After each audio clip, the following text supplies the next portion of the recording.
Educación especial, discapacidad visual y auditiva, clase 3. Muy bien, buenas tardes. Nos habíamos quedado en lo que es algunos ejemplos sobre cómo se tenía la concepción de las personas con discapacidad en la historia. Que se les asesinaba, que en diferentes partes como es Esparta, Grecia, Roma, que a las personas que nacían con alguna deficiencia, alguna discapacidad, simplemente se les mataba. ¿Cuál es la realidad? Ya vimos estos ejemplos y todo. La realidad es que no era cierto. Solamente en casos muy específicos se les daba muerte a estas personas. De ahí en fuera no, se les dejaba vivir.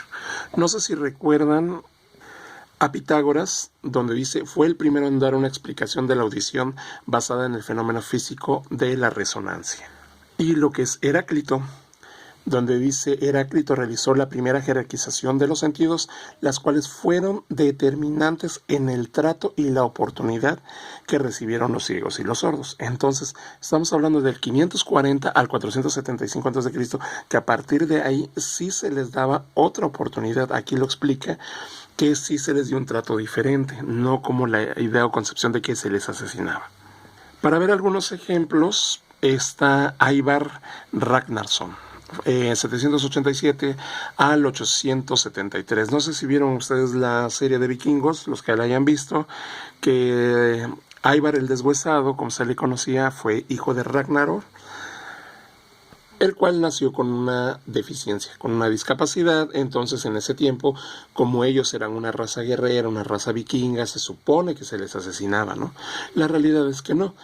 Aquí lo que comenta es que en 1949 el danés Knut Sedov escribió sobre el personaje histórico que el autor conoce o de quien tiene una vaga impresión que sufrió de osteogénesis imperfecta.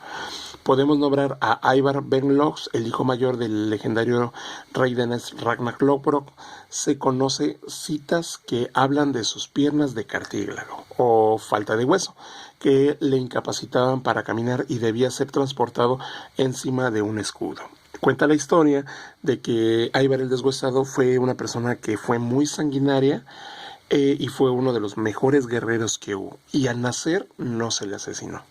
Al nacer sí se le permitió estar dentro del clan, se le permitió llegar a un nivel bastante elevado y fue un gran guerrero. Entonces, esto no compaginaría con lo que platicábamos u otras partes que encontramos en libros de historia sobre que se les daba muerte si tenían alguna discapacidad. Y estamos hablando de los vikingos, por ejemplo, que ellos de cierta manera ¿cómo se llama? Eran una raza guerrera, eran personas que se dedicaban a atacar.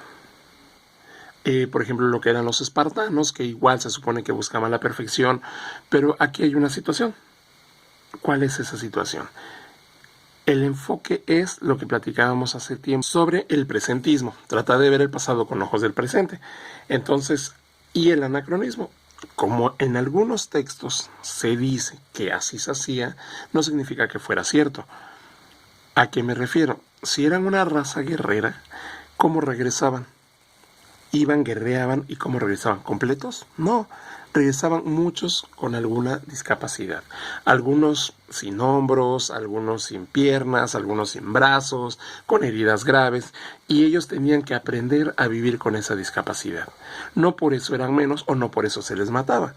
No, simplemente se acostumbraba a tener personas que tenían alguna deficiencia. Así es. Ahora, entonces, ¿por qué aparecen en los libros este tipo de de escritos? Aquí voy a poner otro ejemplo. Por ejemplo, estamos hablando de una tribu nómada. Sí, una tribu nómada que vive más o menos en lugares donde hay hielo. Es una tribu que se la pasa viajando de un lugar a otro. ¿Qué hace? Si la tribu que tiene que cazar y cargar comida para poder subsistir de un lugar a otro, si en la familia hay una persona, un adulto mayor, y se enferma, ¿qué creen que pueda pasar? En efecto, podrán tratar de ayudarlo a curar, pero no se lo van a estar llevando, no lo van a estar cargando. Sí quedarán mucho al abuelito, quedarán mucho a la persona que no tiene una pierna, pero es o cargo 5 kilos de caribú, 5 kilos de comida, o cargo al abuelito, o cargo a la persona que tiene discapacidad. Si cargo a la persona que tiene discapacidad, no le voy a dar de comer a mi familia.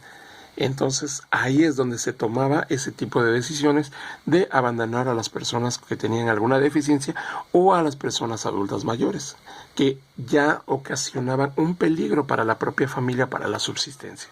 Son casos muy específicos en los que realmente sí se les mataba a este tipo de personas. De ahí en fuera no.